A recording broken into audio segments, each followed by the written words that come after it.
Сұрақ: балаға қалаған ісін жасауға, өзін ұстауға кедергі жасамай бір күн еркіндік бересіз бе дейді. Бір күн емес, мен көп беремін ондай еркіндік балаға. Көбінесе мен қаталдаумын, үйде қысып ұстаймын балдар. Арасында аптасына бір 2 күн, 3 күн, бірақ еркіндік беремін қалағанын жасауға, еркін жүруге.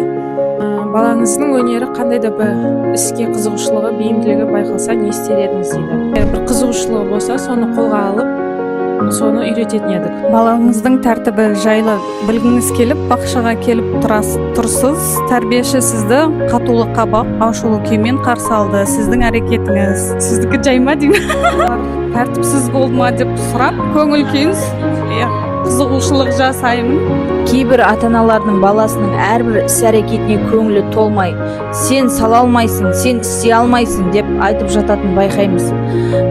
Бала іс-әрекетіне теріс баға беруге қалай қарайсыз? Балама үнемі мотивация беріп отырамын, сен ақыллысың, сен қолыңнан бәрі келеді, сен мықтысың деп отырамын, постоянно теріс баға бермеймін.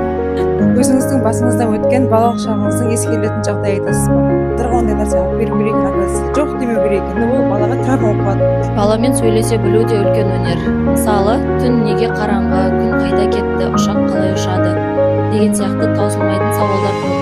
Сіздің балаңыз да сондай сауалдарды көп қоятын болса, жауап беруге тырысасыз ба, әлде елеусіз қалдырасыз ба? Айлин өте көп сұрақ қояды. Жауап беруге тырысам барынша. Балаңызбен қарым-қатынас барысында жасаған қателіктеріңізді мойындайсыз. Дайым арасында жайлап түсіндірудің орнына ұрысып қалатындарым, қателіктерім болады, бірден түсінбей кейде.